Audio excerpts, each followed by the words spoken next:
Welcome everybody to Gordium's Lean Business Canvas stream. So this is the first test for our product track. So here at Gordium, we generate, evaluate, and execute on startup ideas. And this is the kind of first step in execution where we're trying to figure out, does it make sense to execute? So I guess it's kind of still evaluate, but it's more execute than our idea stream. So we rate an idea based on the quality of its problem solution and unique value proposition. Well, really across all these categories. And if it scores higher than a 4 across 4 different categories, then we keep it and it moves on to a lab where we do kind of a hackathon on it to see if we can build it in under 8 hours. So that's what this moves on to if it works.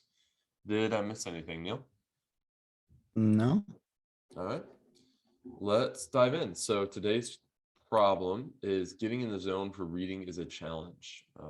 There's this really great article I highly recommend called The Erosion of Deep Literacy. Ironically, I haven't read the whole thing. It is still sitting in my queue somewhere. It was too deep. It was too deep. I don't have deep literacy.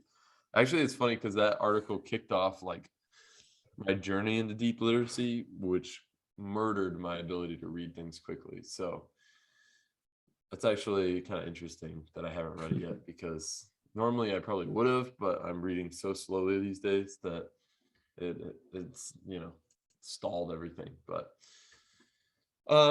yeah, so kind of at the time of this input of the idea, we talked about like creating scenarios where time isn't a concern, your options are limited. Really, I think the most interesting discussion we had here is like using Switch by Dan and Chip Heath to talk about like bright spots and understanding, like what places do we have great reading experiences? And we were talking about like airplanes, waiting rooms, cars, like those are all really great spots to read. And then so we started to try to figure out like, why is that? And it's like a lack of options and time, like undefined times that you're not sure about. And then like white noise or cars going by or like limited space, even like you can't run around and do stuff. So which is kind of an interesting idea, and I've experimented with it, and the experiment is kind of like in the end failed with I turn my computer off at 10 p.m. every night. But basically at this point now all my social time just shifts after 10 p.m. and all my work time shifts before 10 p.m. So the experiment has largely failed. But at first, it meant that after 10 p.m. I would read. Now that's kind of gone out the window. Now I just read either very late at night or randomly during the day. So I'm deeply in need of this. I don't know where you're at, Neil, but yeah. Well, I don't know. So I guess we can input the problem. yeah. Yeah, I mean, when we come to evaluate it, I think this one, yeah, I think this one is an intriguing one, where maybe we should do problem solution UVP and then sort of talk about our feelings on things.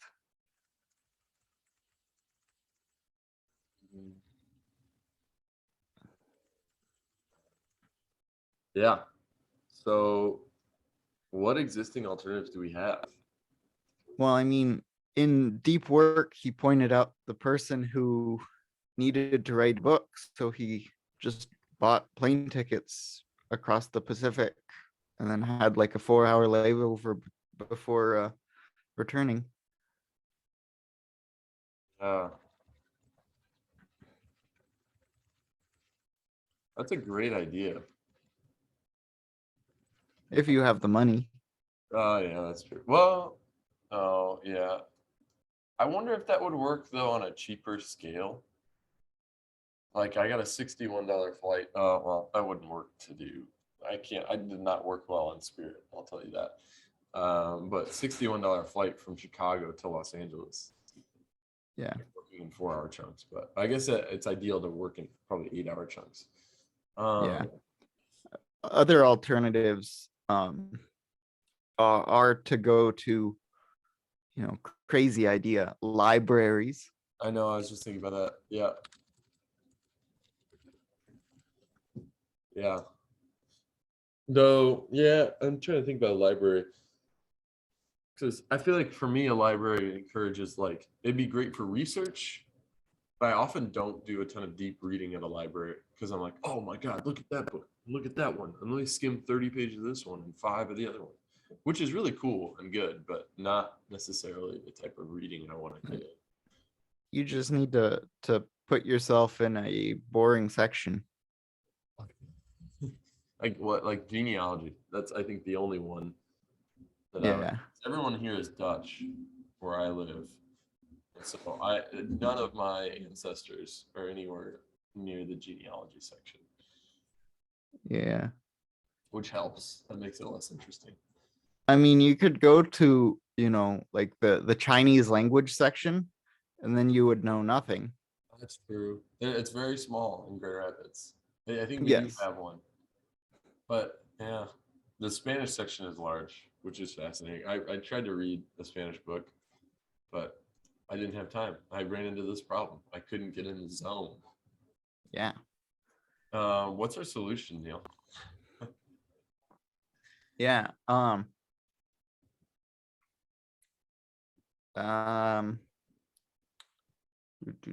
do. This is interesting.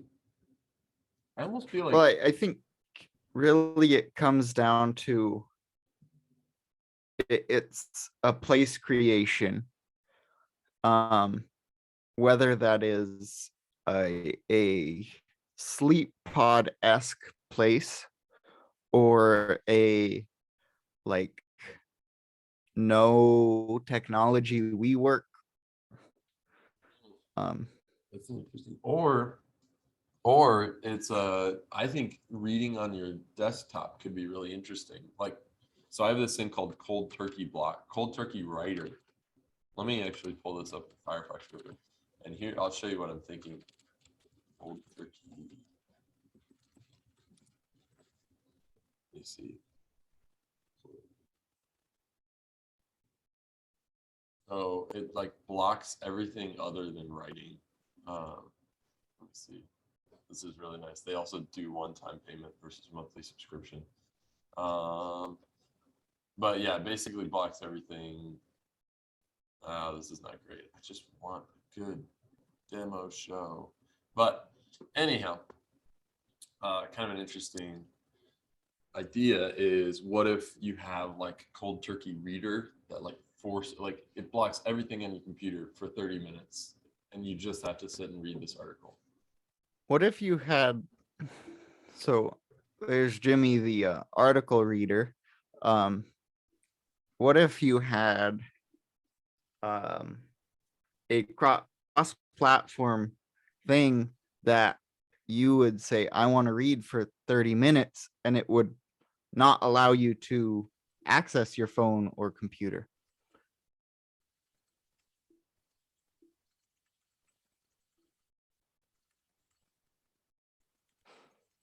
Oh, a cross-platform app that blocks everything until you read for a certain period of time.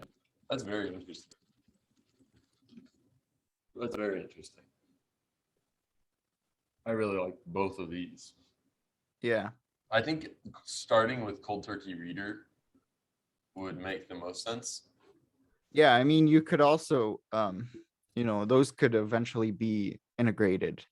Yes, that's what I was thinking. Like, let's like start with a desktop app that like mimics cold turkey writer, and then you can build out a mobile app, and then you can kind of go from there. Mhm. Which you can use shortcuts. You can actually use shortcuts to do that on the phone, which I always find like I actually don't really like my phone. I'm never distracted by my phone. It's always like the computer. Just so I think so distinct for our generation. I still Mhm. don't understand it. But a app that blocks all apps while you read for a certain period of time.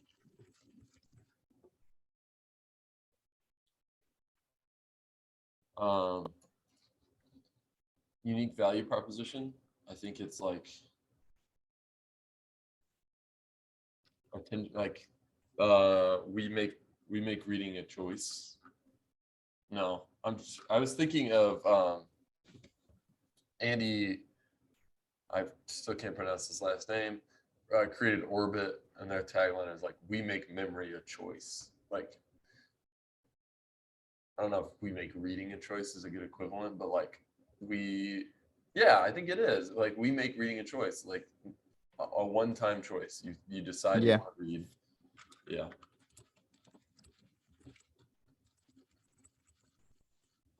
And then we are the like cold Well, we're turkey the cold turkey writer of reading.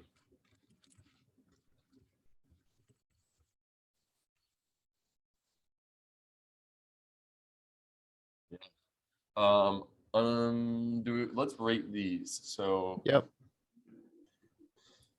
let's see. We kind of try to rate independently and then go from there. So let's see. All right, I think I have a rating. I've got a rating. All right, what's your rating? 1. That's my rating.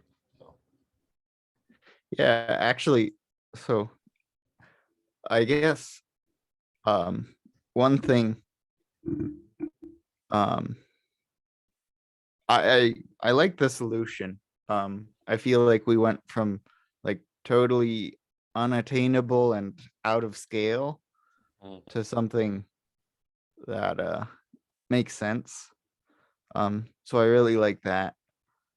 Um I do find it interesting how few people actually move on this, right? Like libraries have study rooms and chairs and quiet zones, and those are good places to read. mm, Um, but I wonder how much of that is that there's a schedule mismatch, yeah, right? Where it's like, oh, the library is open from 9 to 3, yeah. and Well, yeah. it's like, okay, cool. Well, and it's like, yeah, you can't spend any like. So for me, like the library, I think is open till 9 or 10. But like, okay, so I get off work at 5. I make dinner. I walk the dog. By the time I do that, it's 6 or 6:30. A lot of times I have to take the dog to a dog park or somewhere, so I'm not really free usually until 8. I usually have meetings and calls and whatever. And then by that time, Mhm, it's like, well, it's not worth going there for an hour. mhm. Yeah. I think what's interesting about this solution is it makes a physical place out of your laptop. Like it changes. I think laptops are kind of metaverse already. And I think it's like a place. Like it's useful to think of a laptop as a place. And yeah. Mhm. But Yeah, one thing I'm concerned that, well, I guess I don't know how much people would. Do you feel like your only distractions are electronic?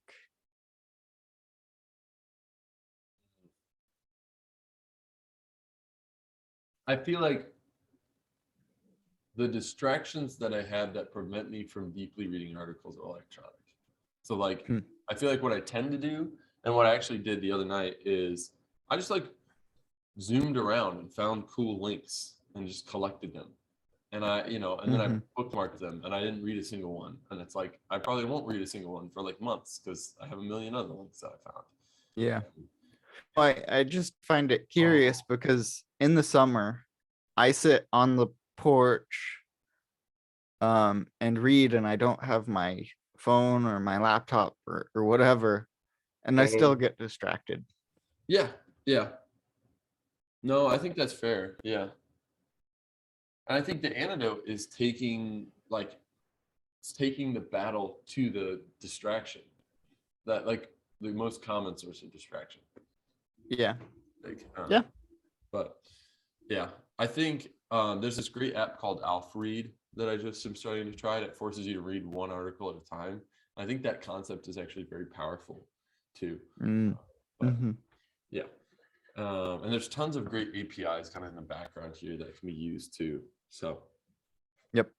all right, unfair advantage. I think This is What are the interesting. changing levers?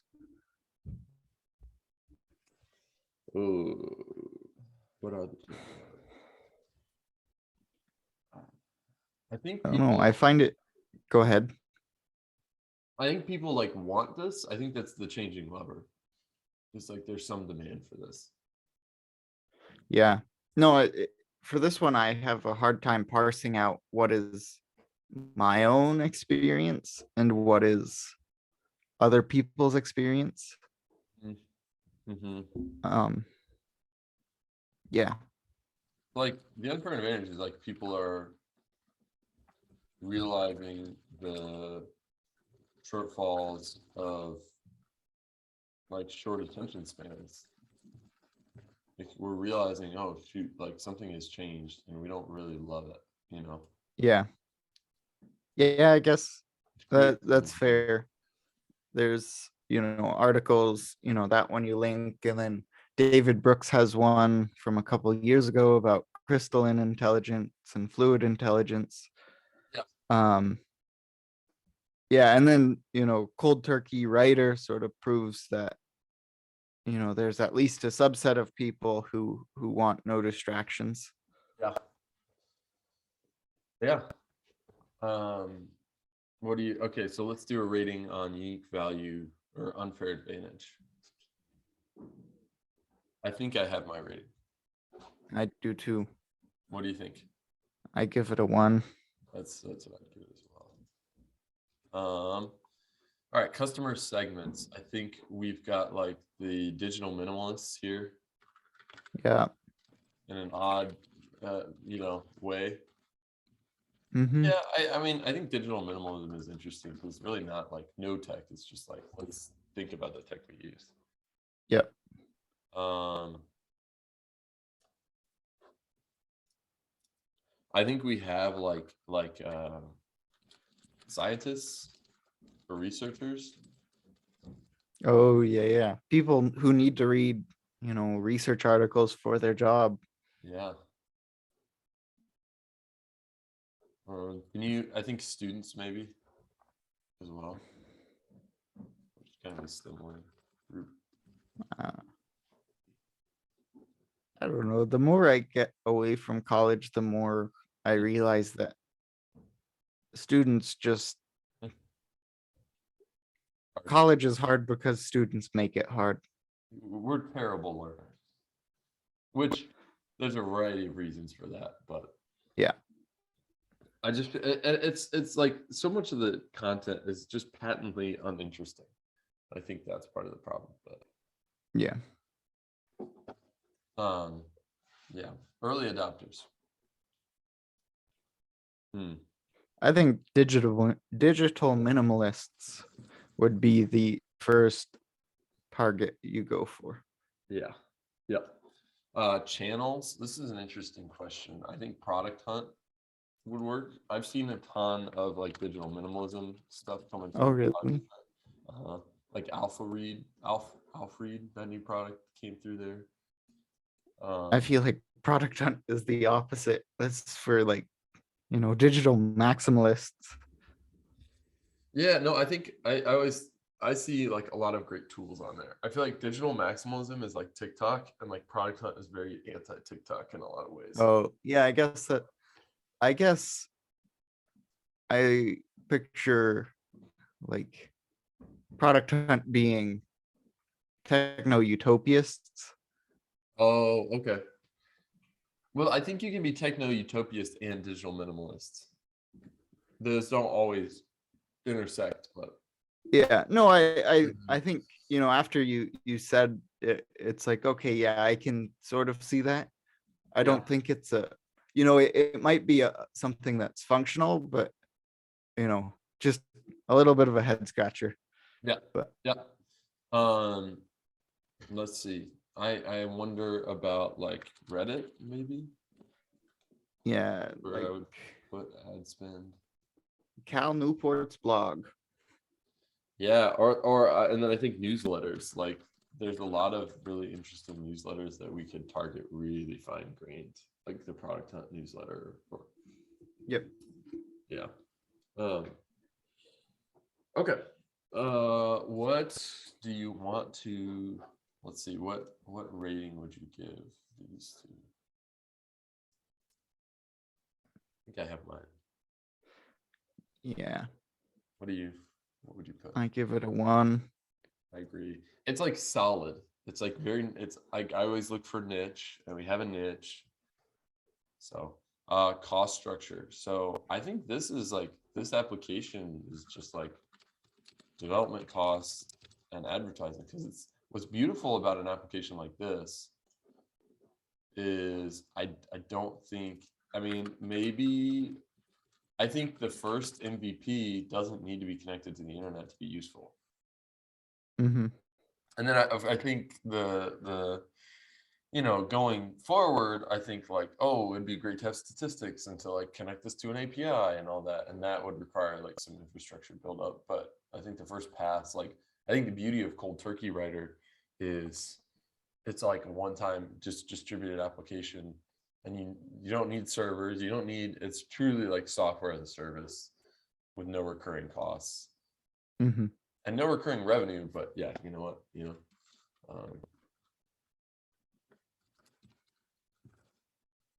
like I think the revenue stream is just like purchase price. I don't know how to phrase that well. Mm-hmm.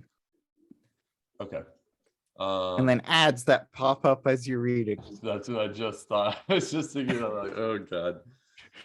Oh god. All right. What do you want to rate this? What's your rating? Do you have one? I'll give it a 1. Yeah, I feel like cost structure is actually really nice, but the revenue stream is not as nice. So Yeah. with No, that, and I think, it's this one, it's not a ground shattering idea. Yeah.